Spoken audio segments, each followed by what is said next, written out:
Assalamualaikum warahmatullahi wabarakatuh. Segala puji dan syukur dipanjat kehadrat Allah kerana dengan rahmatnya kita dipertemukan dalam majlis ini. Selawat dan salam buat junjungan mulia Nabi Muhammad SAW, kaum keluarga dan sahabat baginda. Terima kasih saya ucapkan kepada pihak penganjuran yang sudi menjemput saya untuk menyampaikan sebuah pidato yang bertajuk Coronavirus, apa yang perlu kita tahu. Sebagaimana yang telah kita maklum, dunia kini sedang berperang dengan wabak coronavirus atau COVID-19 yang berpunca daripada sikap manusia yang terlalu rakus sehingga melanggar fitrah alam yang sebenarnya. Sebelum lancang menuju ke muara, sebelum kata membelah bicara, sebelum isi menyusur hujah, izinkan saya mendefinisikan dengan lebih jelas tentang coronavirus agar kita dapat membuka minda berkenaan isu semasa yang menjadi buah mulut penduduk dunia keseluruhannya. Hadirin yang dirahmati Allah sekalian, berdasarkan laman web rasmi Kementerian Kesihatan Malaysia, coronavirus merupakan virus yang bermula daripada sel sema kepada penyakit yang lebih teruk dan berbahaya seperti MERS-CoV, singkatan daripada Middle East Respiratory Syndrome Related Coronavirus, dan SARS-CoV, iaitu Severe Acute Respiratory Syndrome Related Coronavirus. Novel coronavirus pula merujuk kepada spesies baru yang belum pernah ditemui oleh mana-mana manusia. Wabak ini telah diiktiraf sebagai pandemik pada 11 Mac 2020 oleh Pertubuhan Kesihatan Sedunia. Para hadirin yang dimuliakan, sebagaimana yang dimaklumkan, wabak ini berpunca daripada virus-virus yang terkandung pada sayap-sayap kelawar. Berkemungkinan besar kewujudan kelawar yang semakin meningkat di Wuhan menyebabkan penduduk Wuhan menjadikan kelawar sebagai salah satu makanan harian dan seterusnya mengakibatkan virus pada sayap-sayap kelawar kehilangan hos utama untuk hidup.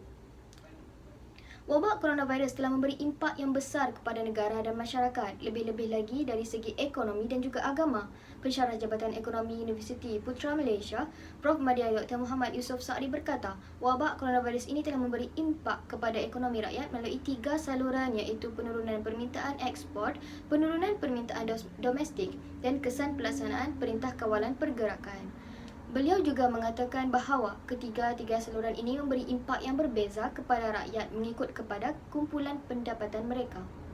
Selain itu, ancaman penularan wabak COVID-19 juga telah menyebabkan terjejasnya kelancaran ibadat penganut pelbagai agama di negara kita.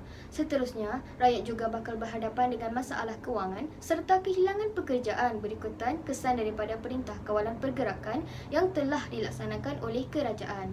Jadi jelaslah di sini bahawa wabak coronavirus ini memberi kesan yang besar kepada negara dan masyarakat.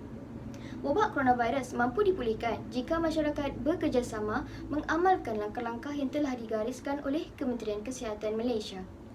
Antara langkah yang dapat diamalkan oleh setiap individu ialah kerap mencuci tangan, menggunakan sabun, sentiasa membawa cecair pembasmi kuman atau hand sanitizer ketika terdedah dengan orang ramai dan persekitaran luar, mengelakkan berhimpun secara beramai-ramai di sesuatu kawasan, mengamalkan jarak selamat berukuran 1 meter antara satu sama lain dan duduk di rumah jika tiada sebarang keperluan untuk keluar dari rumah.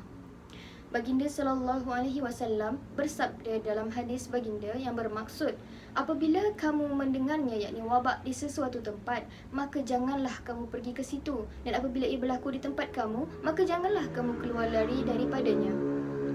Hadis riwayat Sahih Muslim. Selain itu, Kerajaan Malaysia yang amat prihatin dengan keadaan masyarakat mengambil inisiatif dengan memberi bantuan kewangan kepada segenap lapisan masyarakat tanpa mengecualikan mana-mana golongan.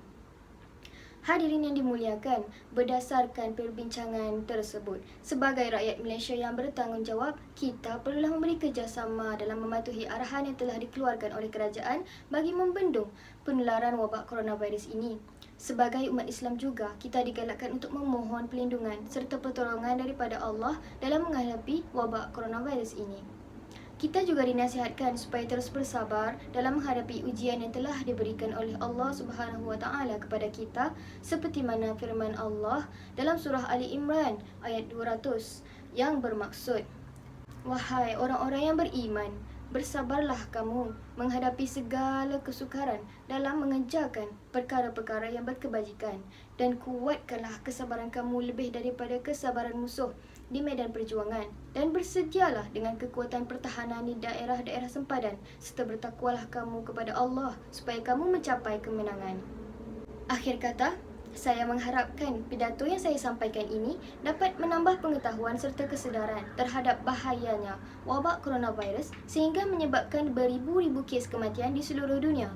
Jadi, teruslah mengamalkan gaya hidup sihat. Wassalamualaikum warahmatullahi wabarakatuh.